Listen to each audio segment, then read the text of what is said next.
There comes a moment in life when silence becomes louder than words. When someone pulls away, distances themselves, and expects you to chase, to beg, to prove your worth, but instead, you do something unexpected. You stay silent. No begging, no chasing, no emotional collapse. And in that silence, something powerful begins to shift, not in them, but in you. Because this is the moment you stop reacting to abandonment and start responding with strength. And what happens next changes everything about how people treat you and how you see yourself. Most people misread silence because they've been conditioned to associate noise with power. They believe that if you are not explaining yourself, defending yourself, or reacting emotionally, then you are losing. But in reality, silence is one of the most advanced forms of emotional control a human being can master. It is not passive. It is not empty. It is not weakness. It is precision. It is the moment you stop letting your emotions be triggered by someone else's behavior and start deciding your response based on your own standards. Think about what usually happens when someone pulls away, especially in relationships where emotional incongruities. Consistency is present. One person distances themselves, goes cold, becomes unpredictable, and the other person reacts. They text more, they ask questions, they try to fix it, they over-explain.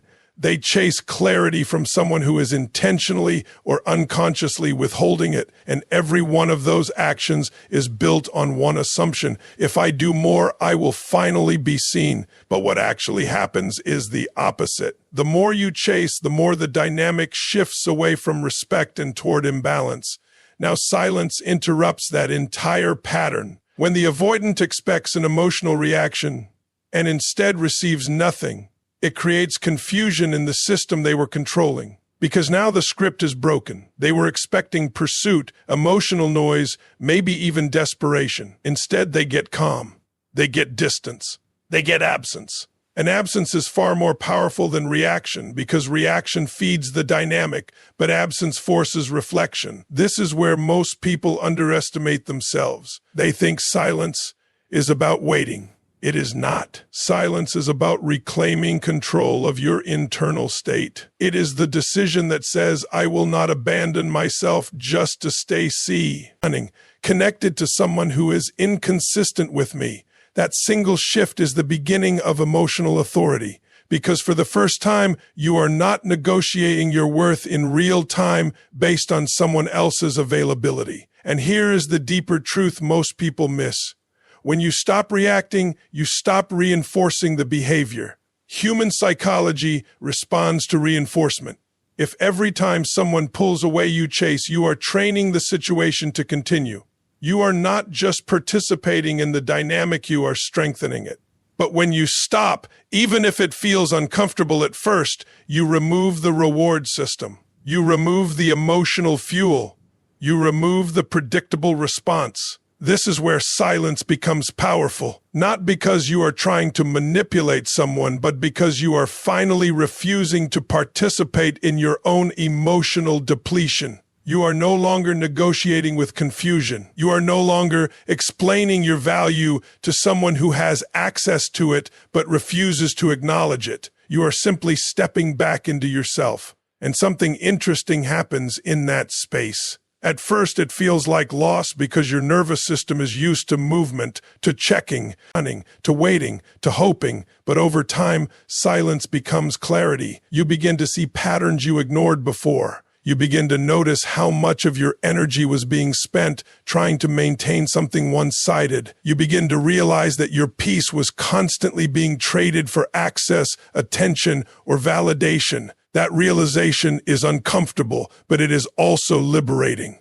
Because once you see it, you cannot unsee it. And once you cannot unsee it, you cannot return to the same behavior without awareness.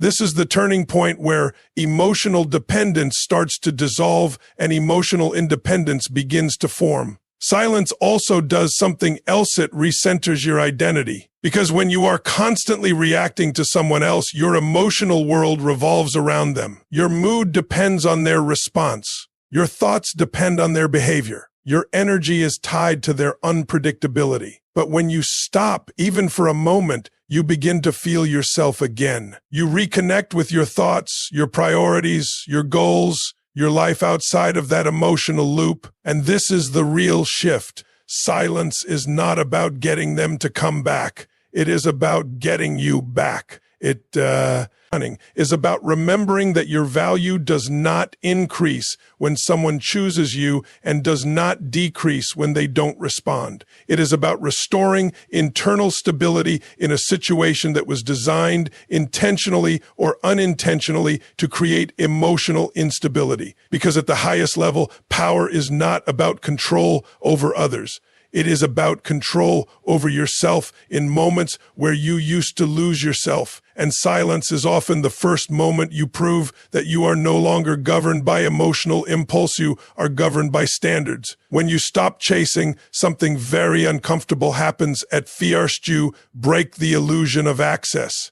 Because until that moment, the other person has been operating under an unspoken rule. They can come close when they want, pull away when they want, and still keep your emotional attention available whenever they return. It feels normal on the surface, but underneath it creates a quiet imbalance where your availability becomes predictable and their inconsistency becomes acceptable. Most people don't realize how often they teach others how to treat them, not through words, but through repetition. Every time someone withdraws and you rush and to fix the silence, you are sending a message without saying anything. My presence is still available even when you offer me uncertainty. And over time, that becomes the dynamic, not because the other person is necessarily malicious, but because the system rewards that pattern. There are no consequences for distance, so distance continues. When you finally stop chasing, you interrupt that entire structure. You remove the automatic response. You refuse to fill the gap they created. And that is where emotional power begins to shift, not in anger, not in revenge, but in non-participation. Because chasing is participation in instability. It is your energy trying to stabilize something that the other person is not actively maintaining. At first, this feels unnatural. The urge to reach out doesn't disappear instantly. In fact, it often intensifies. That is because your nervous system is used to resolution through action. It believes that if you just say the right thing, explain better, or show more care, you can restore balance. But what it doesn't understand yet is that imbalance is not always caused by misunderstanding. Sometimes it is caused by pattern, and patterns do not break. Through better communication, they break through changed behavior. When you stop chasing, you introduce something new into the dynamic. Consequence. Not punishment, not manipulation, but consequence. A natural result of disengagement. For the first time, the other person does not get unlimited emotional access without effort. They do not get the comfort of knowing you will always follow behind their distance. And this creates something powerful in psychology: uncertainty. Uncertainty is where reflection begins. When someone is used to predictable pursuit and suddenly experiences silence, they are forced to confront what they previously avoided thinking about. Not because you said anything new, but because you didn't. Your absence becomes information. Your non-response becomes a message. And that message is simple. I am no longer adjusting myself to match your inconsistency. This is where emotional leadership begins to form. Leadership is not about controlling someone else's actions. It is about controlling your own response so consistently that it changes the environment around you. When you stop chasing, you are no longer reacting to the emotional weather someone else creates. You are setting your own internal climate, and something very important happens. Here, your self-respect starts to become visible in your behavior, not just your thoughts. Because self-respect is not what you feel about yourself when things are going well.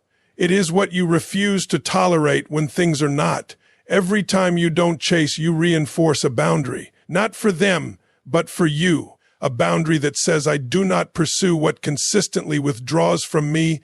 Over time, this changes how you interpret connection itself. You stop confusing effort with anxiety. You stop mistaking inconsistency for mystery. You stop labeling emotional distance as something you need to fix.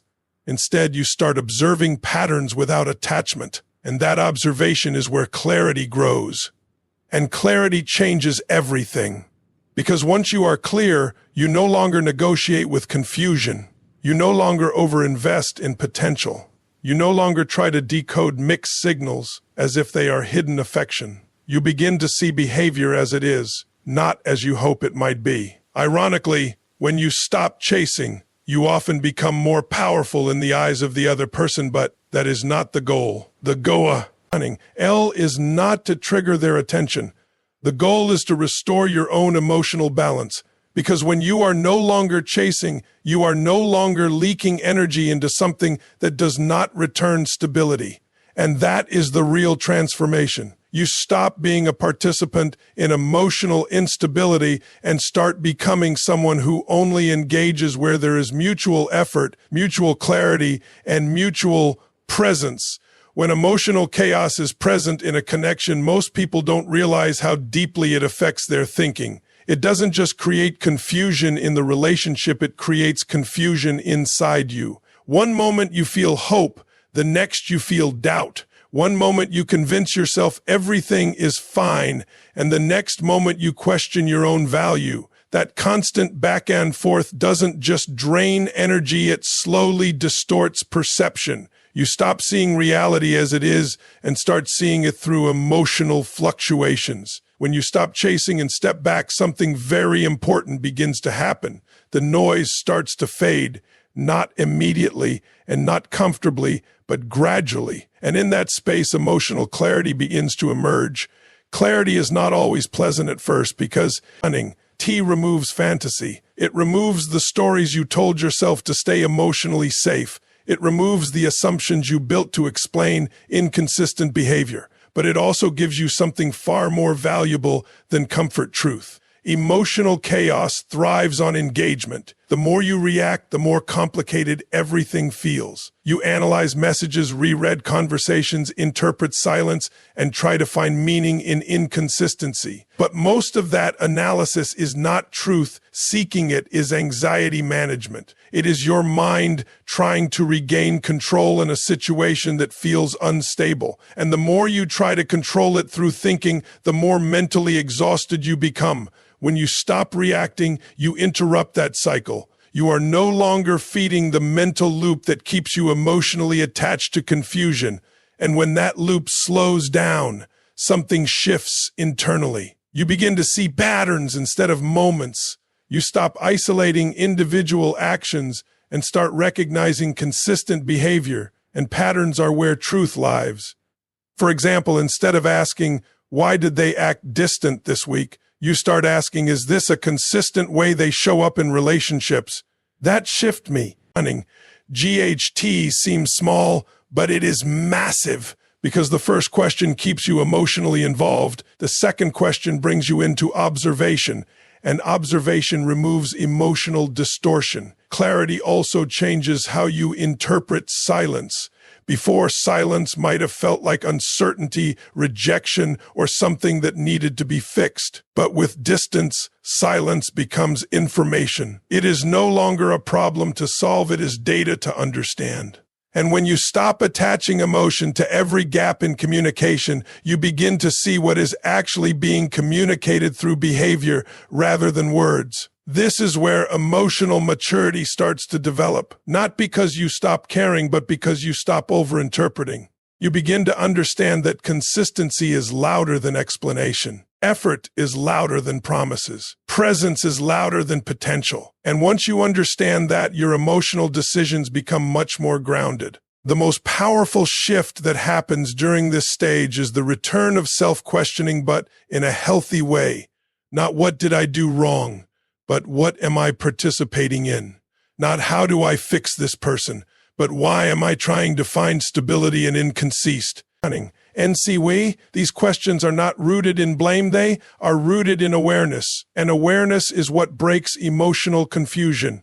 As clarity increases, emotional urgency decreases. You stop feeling the need to resolve everything immediately.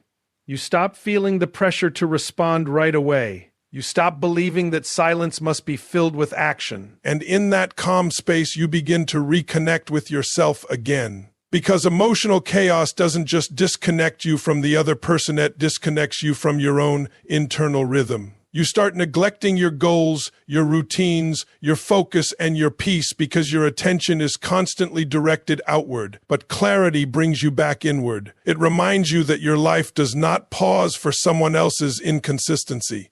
And this is where real strength begins to form. Not in emotional reaction, but in emotional regulation. You are no longer being pulled in different directions by every change in behavior. You are anchored in observation rather than reaction. And that anchoring is what creates stability inside you even when things outside you remain uncertain. Eventually, something very important becomes clear.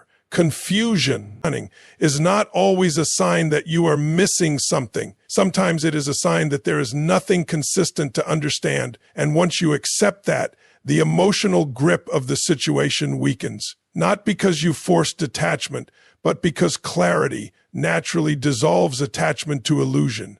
That is the real power of emotional clarity. It doesn't just help you understand others better. It helps you stop abandoning yourself in the process of trying to understand them. When someone with avoidant tendencies pulls away, most people assume the impact of that distance is immediate and obvious. They think the person who withdraws feels nothing or very little because they appear calm, detached, or unaffected on the surface. But emotional systems rarely work that simply. What looks like indifference is often a form of emotional regulation, not emotional absence. And when you change your behavior, when you stop chasing, stop reacting, stop filling the silence, you begin to alter the emotional environment in ways the other person did not anticipate. At first, your silence feels like relief to them.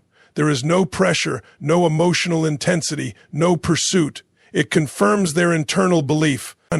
That distance keeps things safe and manageable, but as time continues, something subtle begins to shift, because human connection is not only built on presence, it is also built on expectation. And when expectation is suddenly removed, the system becomes unstable in a different way. When you were chasing, even indirectly, you were providing emotional continuity. Your messages, your responses, your attempts to reconnect these created a predictable loop. Even if the relationship felt unstable, it still had rhythm. But when you stop participating in that rhythm, you introduce something unfamiliar. Emotional emptiness, where interaction used to be. And emptiness, over time, is not neutral. It becomes noticeable. Avoidant behavior often relies on controlled distance. It is a way of managing emotional intensity by limiting exposure. But controlled distance still assumes access. It assumes that connection is always available when needed, even if it is not actively engaged. When you remove yourself from that assumption, you are no longer just respecting distance, you are redefining it. And that redefinition is what creates psychological discomfort. Because now, the absence is no longer on their terms. It is on yours. What many people misunderstand is that emotional absence speaks louder than emotional pursuit in certain dynamics. Pursuit confirms importance, but absence creates uncertainty. And uncertainty is where reflection begins. When someone is used to your consistent emotional availability, your sudden stillness disrupts their internal expectation of you. Not in a dramatic way, but in a quiet, persistent way that is harder to ignore. They may not express it immediately. They may not even consciously acknowledge it at first, but the system they relied on has changed. The emotional safety net of they will always come back is no longer guaranteed, and that subtle disruption begins to create cognitive space where questions begin to form that were previously unnecessary. Why didn't they reach out again? Why is it quieter than before? Did they move on? Did I lose access to something I assumed would always be there? These questions are not about sudden love or emotional awakening. They are about recalibration. The mind is trying to understand a new pattern that no longer matches the old one, and that process naturally brings attention back to what has been removed. This is where the shift becomes powerful, not because you are manipulating the outcome, but because you are no longer reinforcing emotional predictability. Predictability often reduces reflection. When someone knows you will always return, there is no urgency to examine what your absence means. But when your absence becomes consistent, it gains weight. At the same time, your silence also changes your position internally. Because while they are adjusting to the absence of your pursuit, you are adjusting to the presence of your own stability. You are no longer emotionally outsourcing your regulation to their responses. You are no longer waiting for signals to determine your mood or direction. That internal shift is just as important as the external one. And here is where something deeper happens. You begin to separate emotional attachment from emotional availability. You realize that just because someone withdraws does not mean you must collapse into pursuit. You understand that connection does not require constant chasing to remain real, and that understanding changes your behavior at the root level. Over time, what was once a reactive dynamic becomes a reflection.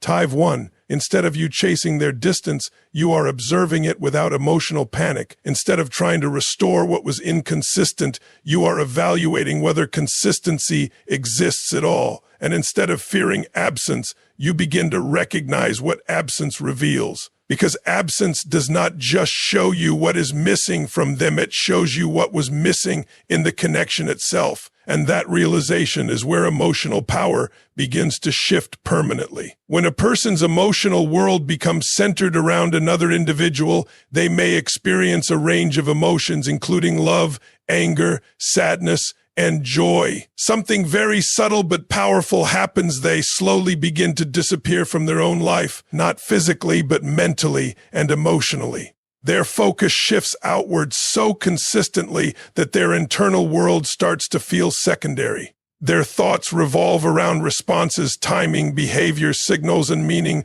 derived from someone else's actions. Over time, this creates an identity that is not anchored in self-development but in emotional interpretation. When you stop chasing and step back from that dynamic, the first uncomfortable experience is emptiness. Not because your life has become empty, but because your attention has returned to you. And for many people, that is unfamiliar territory. They are used to processing life through someone else's behavior. So when that external focus is removed, they are left alone with themselves again. And that can feel unsettling at first. But this is exactly where rebuilding begins.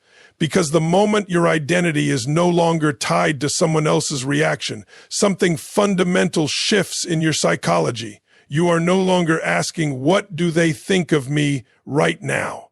Instead, a different question starts to emerge quietly in the background. What am I doing with my life right now? That shift may seem simple, but it represents a complete reorientation of emotional direction. When your attention is constantly directed towards someone who is inconsistent, your emotional energy becomes reactive. You are always responding, never building. You are always adjusting, never expanding. And that creates a subtle but persistent erosion of personal direction. Your goals become delayed. Your focus becomes fragmented. Your motivation becomes dependent on emotional stability that you do not control. But when you withdraw your emotional investment from that instability, even partially, why you reclaim something that was slowly being given away, your sense of self-direction. At first, it doesn't feel powerful. It feels like detachment, like distance,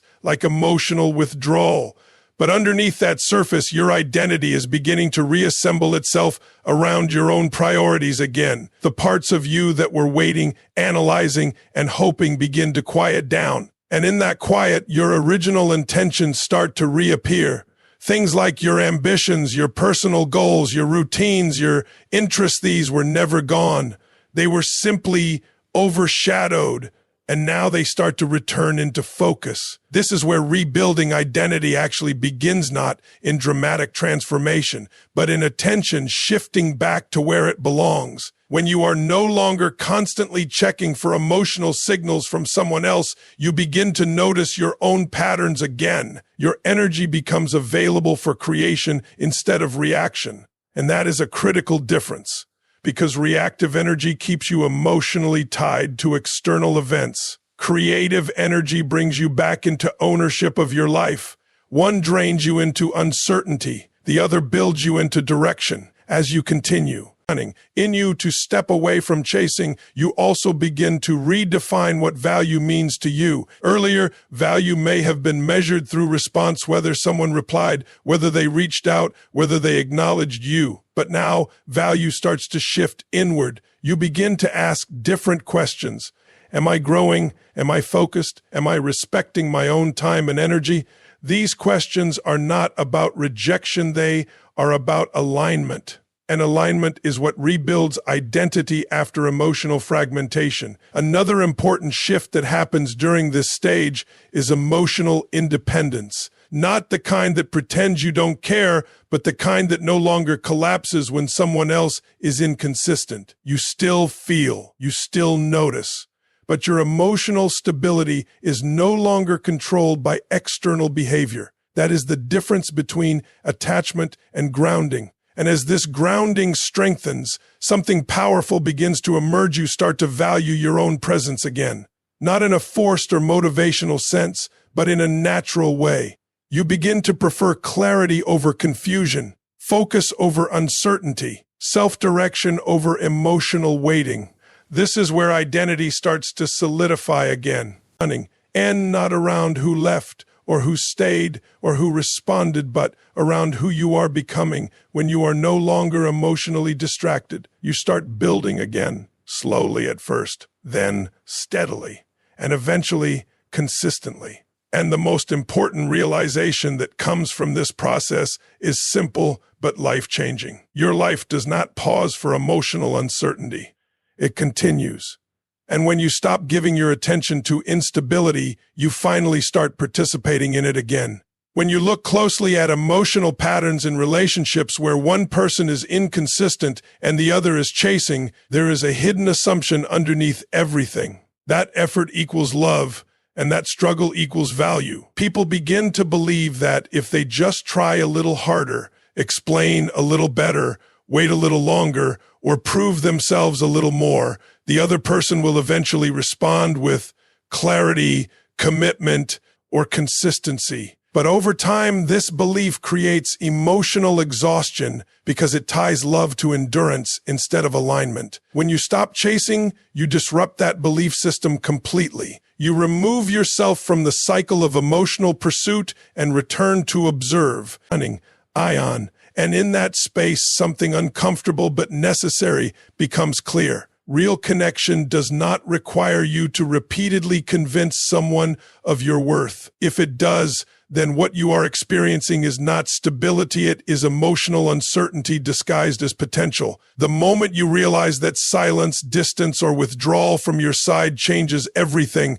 you also begin to see something deeper. You are no longer participating in a dynamic where your effort is constantly being tested against someone else's inconsistency. Instead, you are watching the relationship reveal its actual structure. And what often becomes visible is this: anything that requires you to beg for basic emotional presence was never balanced to begin with. This realization is not immediate. At first, the mind resists it because accepting it means letting go of hope attached to potential. And potential is one of the strongest emotional attachments people have. You don't fall in love with what is happening, you fall in love with what you believe could happen if things change. But when your behavior changes and nothing stabilizes in return, you are forced to confront a difficult truth. Consistency was ever being withheld because of your effort level. It was absent for reasons unrelated to your pursuit. This is where emotional clarity becomes unavoidable, because once you stop chasing, you can no longer blame yourself for the imbalance. You are no longer actively participating in it. And what remains is simply the reality of the situation without emotional distortion. The silence you once tried to fill now becomes information. The distance you once tried to close now becomes evidence. And this is where the deeper transformation happens. You begin to separate love from dependency. Love is not meant to feel like constant negotiation. It is not meant to feel like proving your worth repeatedly. It is not meant to feel like waiting for someone to decide whether you are worth consistent effort. When those patterns are removed, you start to see that emotional security is not something you earn through endurance. It is something that exists through mutual alignment. When you stop chasing, you are not losing love, you are revealing its structure. If the connection collapses the moment you stop overfunctioning, then what was holding it together was not mutual investment, but your emotion, labor. And that realization is painful, but it is also freeing, because it forces you to stop mistaking imbalance for connection. There is also a psychological shift that happens here. You begin to detach self-worth from response. Earlier, every message, every delay, every silence carried emotional weight. But now, you start to recognize that someone else's behavior is not a measurement of your value.